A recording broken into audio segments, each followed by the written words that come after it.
ಐಹೊಳೆ ದುರ್ಯೋಧನ ಮಹಾಲಿಂಗಪ್ಪ.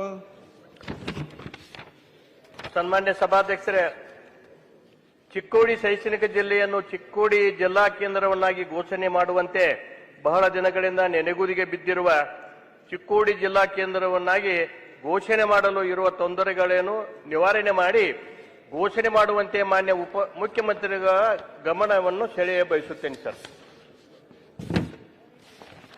ಮಾನ್ಯ ಸಭಾಧ್ಯಕ್ಷರೇ, ಸರ್ಕಾರದ ಪರವಾಗಿ ಮಾನ್ಯರಿಗೆ ಸದಸ್ಯರಿಗೆ ಉತ್ತರ ಕೊಟ್ಟಿದ್ದೇವೆ. ಅದ್ರ ಮೇಲೆ ಮುಂದೆ ಏನಾದರೂ ಅವರ ಅಭಿಪ್ರಾಯ ಸಲಹೆ ಇದ್ರೆ ಹೇಳ್ಬೋದು. ಸನ್ಮಾನ್ಯ ಸಭಾಧ್ಯಕ್ಷರೇ, ಮಾತಾಡ್ಲಿ ಪಾಪ. ಉತ್ತರವನ್ನ ಕೊಟ್ಟದಾರ ಹಾರಿಕೆ ಉತ್ತರ ಕೊಟ್ಟರ ಅವಕಾಶ ಕೊಡ್ಲಿಲ್ಲ ಅಂದ್ರೆ ಬೆಳಗಾವಿ ಜಿಲ್ಲೆಯನ್ನು ವಿಭಜಿಸಿ ಚಿಕ್ಕೋಡಿ ತಾಲೂಕನ್ನು ನೂತನ ಜಿಲ್ಲಾ ಕೇಂದ್ರವನ್ನಾಗಿ ಸೃಜಿಸುವ ಸಂಬಂಧ ಕೋರಿಕೆಗಳು ಸ್ವೀಕೃತವಾಗಿರುತ್ತವೆ. ಸದರಿ ಕೋರಿಕೆಗಳನ್ನು ಪರಿಗಣಿಸಲು ಸೂಕ್ತವಾಗಿದ್ದಲ್ಲಿ ಸರ್ಕಾರಕ್ಕೆ ವಿವರವಾದ ಪ್ರಸ್ತಾವನೆ ಸಲ್ಲಿಸುವಂತೆ ಪ್ರಾದೇಶಿಕ ಆಯುಕ್ತರು ಬೆಳಗಾವಿ ವಿಭಾಗ ಇವರಿಗೆ ನಿರ್ದೇಶಿಸಲಾಗಿದ್ದು ವರದಿ ನಿರೀಕ್ಷಿಸಲಾಗುತ್ತಿದೆ. ನೂತನ ಜಿಲ್ಲೆಗಳನ್ನು ಸೃಜಿಸುವ ವಿಷಯವು ಸರ್ಕಾರದ ಸಾಮಾನ್ಯ ನೀತಿಗೆ ಸಂಬಂಧಿಸಿದ್ದಾಗಿದೆ. ನೂತನ ಜಿಲ್ಲೆಯನ್ನಾಗಿ ರಚಿಸಬೇಕಾದರೆ ಭೌಗೋಳಿಕ ಮತ್ತು ಆಡಳಿತಾತ್ಮಕ ಅಗತ್ಯತೆಗಳ ಜೊತೆಗೆ ರಾಜ್ಯದ ಆರ್ಥಿಕ ಪರಿಸ್ಥಿತಿಯನ್ನು ಪರಿಗಣಿಸಿ ಸಂಪನ್ಮೂಲಗಳ ಕ್ರೋಢೀಕರಣ ಮತ್ತು ಹಣಕಾಸಿನ ಇತಿಮಿತಿಯನ್ನು ಒಳಗೊಂಡಿರುತ್ತದೆ. ಆರ್ಥಿಕ ಇಲಾಖೆಯು ಯಾವುದೇ ಹೊಸ ಜಿಲ್ಲೆ, ತಾಲೂಕು, ಹೋಬಳಿ ರಚನೆಗೆ ಸಹಮತಿಯನ್ನು ನೀಡುತ್ತಿರುವುದಿಲ್ಲವಾದ್ದರಿಂದ ಸರ್ಕಾರವು ಪ್ರಸ್ತುತ ಹೊಸ ಜಿಲ್ಲೆಗಳ ರಚನೆಗೆ ಯಾವುದೇ ತಾಂತ್ರಿಕ ನಿರ್ಣಯ ಕೈಗೊಂಡಿರುವುದಿಲ್ಲ ಅಂತ ಹೇಳಿ ಈಗ ಹಾರಿಕೆ ಉತ್ತರ ಕೊಟ್ಟರೆ ಹೆಂಗ್ ಸರ? 18 MLA ಕ್ಷೇತ್ರ ಸರ್, ಇದು ದೊಡ್ಡ ಜಿಲ್ಲಾ. ಈಗ ಹಿಂದೆ 20 ವರ್ಷ ಹಿಂದನ ದಿವಂಗತ JH ಪಾಟೀಲ್ ಸಾಹೇಬರು ಮುಖ್ಯಮಂತ್ರಿ ಇದ್ದಾಗ ಘೋಷಣೆ ಮಾಡಿದಂತ ಜಿಲ್ಲೆ ಚಿಕ್ಕೋಡಿ.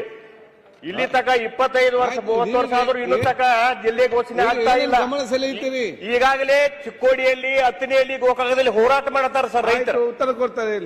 ಹೀಗೆ 30 ವರ್ಷ ಹೋರಾಟ ಮಾಡಿ ಒಬ್ರು ರೈತರು, ಈಗ ನಮ್ಮ ನಾಯಕರು ಒಬ್ರು ಸತ್ತು ಹೋದ್ರೆ ಈಗ ಬರೀ ಹಾರಿಕೆ ಉತ್ತರ ಕೊಟ್ರೆ ಹೆಂಗ್ ಸರ್? ಈ ಘೋಷಣೆ ಮಾಡ್ಬೇಕೀಗ ಚಿಕ್ಕೋಡಿ ಜಿಲ್ಲಾ ಅಂತ ಘೋಷಣೆ ಮಾಡ್ಬೇಕು. 18 MLA ಕ್ಷೇತ್ರ. ಈಗ ಧಾರವಾಡ ಈಗ 3 ಜಿಲ್ಲಾ ಮಾಡಿದ್ದಾರೆ ಸರ್, ಗದಗ ಮತ್ತ ಹಾವೇರಿ ಮತ್ತ ಧಾರವಾಡ. ಮತ್ತ ನಮ್ ಬೆಳಗಾವಿ ಜಿಲ್ಲಾ ಮಾಡಕ್ಕೆ ಹಾಕಿ ಇವ್ರಿಗೆ ಹಿಂದೆ ಹಾಕ್ತಾರೆ ಸರ್ಕಾರದವ್ರು. ಆರ್ಥಿಕ ಏನ್ ಸಲಹಬೇಕು ಮತ್ತ ಪ್ರಾದೇಶಿಕ ಆಯುಕ್ತರದ ವರದಿ ಬೇಕತ್ತ. ಮತ್ತೆ ಈಗ ಹಿಂದೆ JH ಪಾಟೀಲ್ ಸಾಹೇಬ್ರು ಹೆಂಗ್ ಘೋಷಣೆ ಮಾಡಿದ್ರು ಇದನ್ನ? ಸರ್, ಈಗ ನಾನು ಕೂಡ ಅಧಿವೇಶನದಲ್ಲಿ ಇದ್ರ ಬಗ್ಗೆ ಪ್ರತಿ ಬಾರಿನೂ ಕೂಡ ಧ್ವನಿಯನ್ನ ಎತ್ತಿದ್ದೀನಿ. ಯಾಕಂದ್ರೆ ಬೆಳಗಾವಿ ದೊಡ್ಡ ಜಿಲ್ಲೆ ಇರೋದ್ರಿಂದ ಈಗಾಗಲೇ ಶೈಕ್ಷಣಿಕ ಜಿಲ್ಲೆ ಅಂತ ಹೇಳಿ ನಮ್ಮ ಚಿಕ್ಕೋಡಿ ನಾವು ನೋಡ್ತಾ ಇದ್ದೀವಿ. ಎಲ್ಲ ಆಫೀಸ್ಗಳು ಕೂಡ ನಮ್ಮಲ್ಲಿ ಈಗ ಇದಾವೆ. ಸರ್ಕಾರಕ್ಕೆ ಯಾವುದೇ ಕೂಡ ಅಂತ ಹೊರೆ ಬೀಳೋದಿಲ್ಲ ಸರ್. ಅಲ್ಲಿಂದ ಆ ಚಿಕ್ಕೋಡಿ ತಾಲೂಕಿನ ಕೊನೆ ಹಳ್ಳಿಯಿಂದ ಬೆಳಗಾವಿಗೆ ಒಬ್ಬ ರೈತ ಬರಬೇಕು, ಒಬ್ಬ ಕೆಲಸಕ್ಕೆ ಯಾರಾದ್ರೂ ಬರಬೇಕು ಅಂದ್ರೆ ಪೂರ್ತಿ ಒಂದು ದಿನ ವೇಸ್ಟ್ ಆಗ್ತದೆ ಅಧ್ಯಕ್ಷ. ಅದ್ರ ಜೊತೆಗೆ ಅವನಿಗೆ ಆರ್ಥಿಕ ಹೊರೆ ಕೂಡ. ಆ ವ್ಯಕ್ತಿ ಬಂದಾಗ ಒಂದೇ ಬಾರಿ ಕೆಲಸ ಆಗೋದಿಲ್ಲ ಆಫೀಸಲ್ಲಿ. ಹಾಗಾಗಿ ಮೇಲಿನ ಮೇಲೆ ಅವ್ನು ಬರ್ಬೇಕು, ಅವ್ನು ಬಂದಾಗ ಊಟ ವ್ಯವಸ್ಥೆ ಅದು ಕೂಡ ನೋಡ್ಕೋಬೇಕು. ಹೀಗಾಗಿ ಅಲ್ಲಿ ಬಹಳ ತೊಂದರೆ ಆಗ್ತದೆ ಅಧ್ಯಕ್ಷರೇ. ಪ್ರತಿ ವರ್ಷನೂ ಕೂಡ ಪ್ರತಿ ಅಧಿವೇಶನದಲ್ಲಿ ಕೂಡ ನಾನು ಧ್ವನಿಯನ್ನ ಎತ್ತಿದ್ದೀನಿ. ಈ ಬಾರಿ ದಯವಿಟ್ಟು ಸರ್ಕಾರಕ್ಕೆ ನಾವು ಒತ್ತಾಯವನ್ನ ಮಾಡ್ತೇವೆ. ಚಿಕ್ಕೋಡಿ ಜಿಲ್ಲೆ ಆಗ್ಲೇಬೇಕು, ಗೋಕಾಕ್ ಕೂಡ ಜಿಲ್ಲೆ ಆಗ್ಬೇಕು. ಅಂದ್ರೇನೆ ನಮ್ಮ ಉತ್ತರ ಕರ್ನಾಟಕದ ಅಭಿವೃದ್ಧಿ ಆಗುವಂತ ನಿಟ್ಟಿನಲ್ಲಿ ಪ್ರಯಾಸ ಆಗ್ತದೆ ಅಧ್ಯಕ್ಷರೇ. ಹಾಗಾಗಿ ತಮ್ಮ ಮೂಲಕ ನಾನು ಸಚಿವರಲ್ಲಿ ಮತ್ತು ಮುಖ್ಯಮಂತ್ರಿಗಳಲ್ಲಿ ಮತ್ತೊಮ್ಮೆ ವಿನಂತಿ ಮಾಡ್ಕೋತಾ ಇದ್ದೇನೆ, ಇದನ್ನ ಚಿಕ್ಕೋಡಿ ಜಿಲ್ಲೆ ಅಂತ ತಾವು ಘೋಷಣೆ ಮಾಡಬೇಕು ಅಂತ ಹೇಳಿ ವಿನಂತಿಯನ್ನ ತಮ್ಮ ಮೂಲಕ ಅಧ್ಯಕ್ಷರೇ, ಇದು ವಿರೋಧ ಪಕ್ಷದವರಾಗಲಿ ಅಥವಾ ಆಡಳಿತ ಪಕ್ಷದವರಲ್ಲಿ ಪ್ರಶ್ನೆ ಅಲ್ಲ ಸರ್. ಎಲ್ಲರೂ ಒಟ್ಟಿಗೆ ಕೂಡ ಈ ಜಿಲ್ಲೆ ಚಿಕ್ಕೋಡಿ ಜಿಲ್ಲೆ ಆಗ್ಬೇಕಂತೇಳಿ ಬಹಳ ದಿವಸದಿಂದ ಬೇಡಿಕೆ ಇದೆ. ಮುಖ್ಯಮಂತ್ರಿಗಳು ಎಲ್ಲ ಚರ್ಚೆ ಕರೆದಿದ್ರು.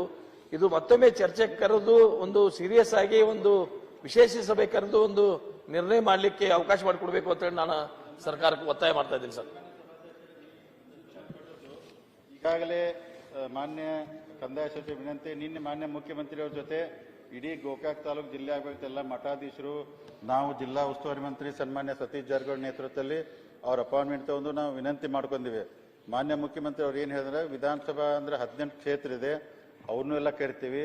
ಇಬ್ಬರು ವಿಧಾನ ಪರಿಷತ್ ಸದಸ್ಯರು 3 ಜನ ಆದರು, ಕರೆಸಿ ಚರ್ಚೆ ಮಾಡಿ ಆದಷ್ಟು ಬೇಗನೆ ನಿರ್ಣಯ ತಗೊಂಡು ನಮ್ಮ ವಿನಂತಿ ಸನ್ಮಾನ್ಯ ಸಭಾ ತಮ್ಮ ಮುಖಾಂತರ ಈಗಾಗಲೇ ಆಯೋಗಗಳು ರಿಕಮೆಂಡ್ ಮಾಡಿದ್ದು ಗೋಕಾಕ್ ಚಿಕ್ಕೋಡಿ ಜಿಲ್ಲೆ ಆಗ್ಬೇಕಂತ ರಿಕಮೆಂಡ್ ಮಾಡಿದಾರು.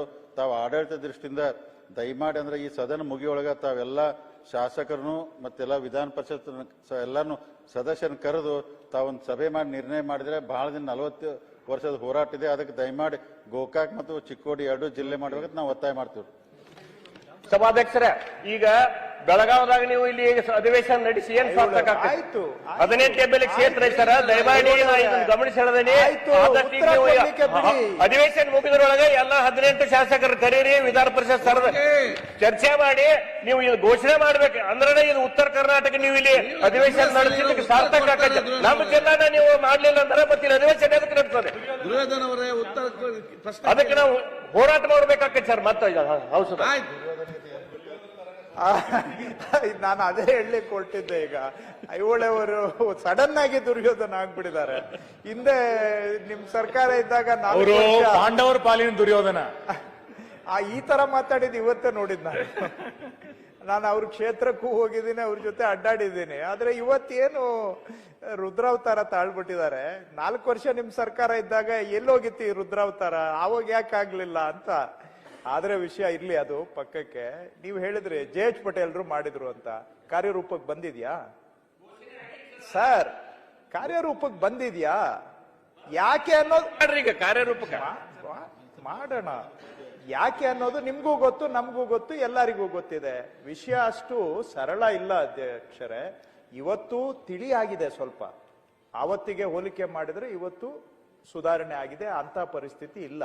ಘೋಷಣೆ ಮಾಡಿ ಅನುಷ್ಠಾನದಿಂದ ವಾಪಸ್ ಒಂದು ಸರ್ಕಾರ ತೀರ್ಮಾನ ವಾಪಸ್ ತಗೊಂಡಿದೆ ಅಂತ ಹೇಳಿದ್ರೆ ಏನೆಲ್ಲ ಕಾರಣ ನಿಮ್ಗೂ ಗೊತ್ತು, ನಮಗೂ ಗೊತ್ತಿದೆ. ಕೆಲವೆಲ್ಲ ಸೂಕ್ಷ್ಮ ವಿಚಾರಗಳಿದಾವೆ. ಆದ್ರೆ ಅದನ್ನೆಲ್ಲ ಬಿಟ್ಬಿಡಿ. ಈಗ ಇದು ಆಗುವಂತ ಅವಶ್ಯಕತೆ ಇದೆ ಸ್ಪಷ್ಟವಾಗಿ.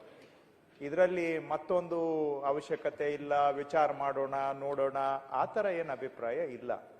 ಇವತ್ತೋ ನಾಳೆನೋ ಇದೊಂದು ಆಗ್ಲೇಬೇಕು. ಇಲ್ಲೇ ನೋಡಿದಾಗೆ ಬಹುತೇಕ ಶಾಸಕರದ್ದು ಇದು ಬೇರೆ ಬೇರೆ ಆಗ್ಬೇಕು. ಇದು ಒಂದು ಇಷ್ಟು ದೊಡ್ಡ ಜಿಲ್ಲೆ ಆಡಳಿತ ದೃಷ್ಟಿಯಿಂದ ನಿರ್ವಹಣೆ ಮಾಡ್ತಕ್ಕಂಥದ್ದು ಕಷ್ಟ. ಜನಪರವಾಗಿ ಜನಕ್ಕೆ ಕೈಗೆಟುಕುವ ಅಂತರದಲ್ಲಿ ಆಡಳಿತ ಕೊಡ್ಲಿಕ್ಕೆ ಇದು ಕಷ್ಟ ಸಾಧ್ಯ. ಇವೆಲ್ಲ ವಿಚಾರಗಳು ಎಲ್ಲ ಶಾಸಕರು ಕೂಡ ಹೇಳಿರುವಂತಹದ್ದು ನಮ್ಮ ಗಮನದಲ್ಲೂ ಕೂಡ ಇದೆ. ನಾನು ಮುಖ್ಯಮಂತ್ರಿಗಳ ಜೊತೆ ಒಂದೆರಡು ಸಂದರ್ಭದಲ್ಲಿ ಮಾತಾಡಿದ್ದೇನೆ. ಅವಾಗ ಅವರು ಕೂಡ ಹೌದಪ್ಪ ಇದು ಮಾಡಬೇಕು ಅನ್ನುವಂತ ಅಭಿಪ್ರಾಯವನ್ನ ಹೇಳಿದ್ದಾರೆ. ಈಗ ತಾವೇ ಕಾಗೆ ಅಣ್ಣವ್ರು ಏನ್ ಹೇಳಿದ್ರು ಅದನ್ನ ನಾವು ಮಾಡಬೇಕು. ಅವತ್ತು ಮುಖ್ಯಮಂತ್ರಿಗಳು ಏನ್ ಹೇಳಿದ್ರು, ಫಸ್ಟ್ ಒಂದ್ ರೌಂಡ್ ಎಲ್ಲಾರನ್ನು ಕರೆಸಿ ನೀನ್ ಮಾತಾಡು, ಯಾರ್ಯಾರ್ದು ಏನೇನ್ ಅಭಿಪ್ರಾಯ ಬರುತ್ತೆ ವಿಚಾರ ಮಾಡೋಣ, 2 ಮಾಡ್ಬೇಕಾ 3 ಮಾಡ್ಬೇಕಾ, ಈಗೆಲ್ಲ ವಿಚಾರಗಳು ಇದಾವೆ. ಮತ್ತೆ ಅದರ ಜೊತೆಗೆ ಇಲ್ಲಿ ಮಾಡ್ಬೇಕು ಅಂತ ನೀವ್ ಹೇಳ್ತೀರಿ, ಇನ್ನೊಂದ್ ಕಡೆ ಮಾಡ್ಬೇಕು ಅಂತ ಅವ್ರು ಹೇಳ್ತಾರೆ. ಈ ಒಂದು ವಿಷಯಗಳು ಕೂಡ ಇದಾವೆ. ಸೊ ಇದನ್ನೆಲ್ಲ ನಾವು ಸ್ವಲ್ಪ ಸೂಕ್ಷ್ಮವಾಗಿ ನಿರ್ವಹಣೆ ಮಾಡಬೇಕಾಗತ್ತೆ. ಆದ್ರೆ ಇದು ಆಗ್ಬೇಕು, ನಾನು ಒಪ್ತೇನೆ. ಮಾಡುವಾಗ ನೀವೇ ಸಲಹೆ ಕೊಟ್ಟಿದ್ದಾರೆ, ಹಿರಿಯರಾದಂತ ಕಾಗೆ ಅಣ್ಣವರು ಸಲಹೆ ಕೊಟ್ಟಿದ್ದಾರೆ. ಇದಕ್ಕೆ ಒಂದು ಅಭಿಪ್ರಾಯ ಸಂಗ್ರಹಣೆ ಪ್ರಕ್ರಿಯೆಯನ್ನ ನಾವು ಮಾಡಬೇಕು. ಖಂಡಿತವಾಗಿ ಅದನ್ನ ಸಮಯ ನೋಡಿ ಮಾಡ್ತೇವೆ. ಅಧಿವೇಶನದ ನಡು ಮಾಡಕ್ ಹೋದ್ರೆ, ಇಲ್ಲೇ ಮಾಡಕ್ ಹೋದ್ರೆ ಇಲ್ಲಿ ಭಾವನೆಗಳು ಸ್ವಲ್ಪ ಗೊತ್ತಲ್ಲ ತಮಗೂ, ಎಲ್ಲ ನಮ್ದು ಅನ್ನುವಂತ ಭಾವನೆಗಳು ಇರ್ತದೆ.